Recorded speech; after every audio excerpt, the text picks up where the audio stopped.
process namin simula dun sa day 1 namin na training. Sabi namin, gagawin namin lahat ng makakaya namin kasi sabi namin, babawiin namin yung pagkatalo namin dito noong 2000, sabi namin, kukunin namin to para mabawi namin. So lahat ng hirap, pagod, ulan, araw, kumbaga sabi na i-dedicate namin tong laro na to para sa pamilya namin, sa mga tao sumuporta sa amin at sa PSC, sa POC na buong suporta na hindi kami iniwanan hanggang sa dulo.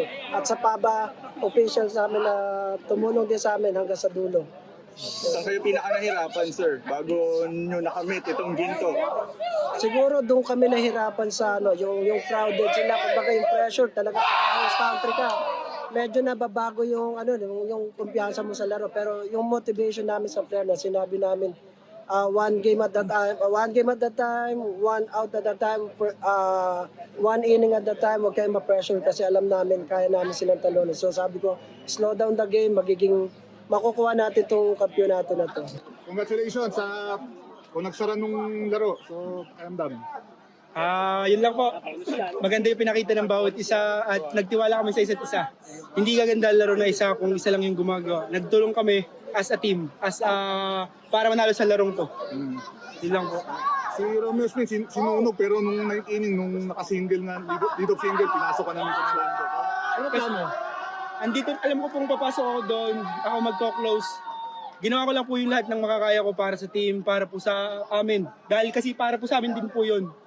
Lahat ng team ginawa, pero lahat, alam ko namin nalaban sila. Kaya ginawa din namin lahat ang lahat para manalo sa game. First SEA Games mo? Opo.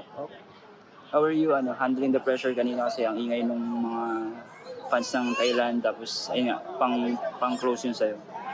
Para sa akin po, in-enjoy ko lang yung pagtapa ko sa mound, pagpasok ko sa mound. Kasi po, basta i-enjoy mo lang yung ginagawa mo, lahat ng kaya mong gawin, magagawa mo.